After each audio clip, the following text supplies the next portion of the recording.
And I think, in this context, we take the word communities and we replace that with companies. Because like you said, ultimately that we're talking about human nature. We're talking about the Sure. human experience that we're all feeling. And whether it's a community or an organization, it's made up of individuals. Yes. So I really like that. So we're talking about, poor communications, ambiguity of authority, divergence, talking about lack or misunderstanding or misapplication of special resources, media relations. And I was curious, you talked about some of the things that you were able to do, or at least coordinate or be party to, so things like establishing a public transit system where one previously didn't exist, or getting hospitals back online that previously had been devastated.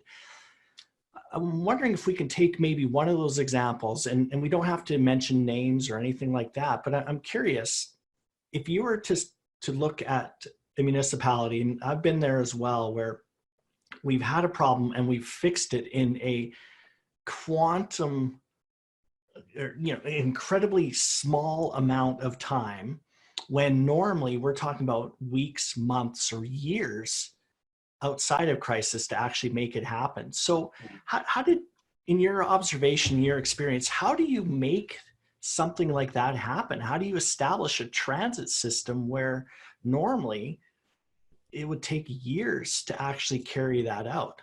Well, and the main thing is pre-planning. Like, one of the main things in Katrina that in the after action reports, I was still with FEMA at the time, that we fixed is getting outside help in. When we were asked to help evacuate New Orleans, it took a while to go out and work through the transportation system to charter buses, which it took about 96 hours, but we moved close to 75,000 people to safe shelter in Houston and in states all around. And it took 96 hours because we had to just do that on the fly. We had no pre-plans like that. The military is a marvelous resource, but under the law, I'm not a 3-star general like General Honore was, and a great man to work with, and Admiral Allen too, that came in. But they can kind of snap their fingers and get a helicopter flying. Under the law, we have to have a mission assignment that identifies, and especially if FEMA's going to pay it back, which is an authority FEMA has, to working out all those details to do it. It took a couple of days to put together a couple of $2 billion mission assignment to get the full resources of the US military into Katrina. We took a lot of heat for how long it took. Well, what we did to fix that, we pre-scripted the mission assignments. So every year we already had what it looked like to get a heavy lift helicopter. We didn't have to negotiate what the costs were going to be or figure them out.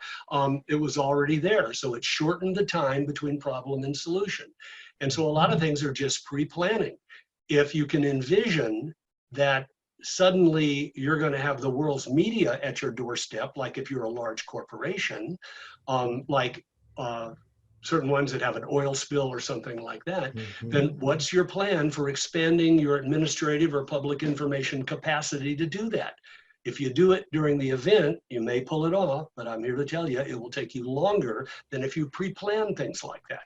Getting information to your employees, planning ahead for working at home, working with your supply chain about if part of it breaks, how you're going to repair that.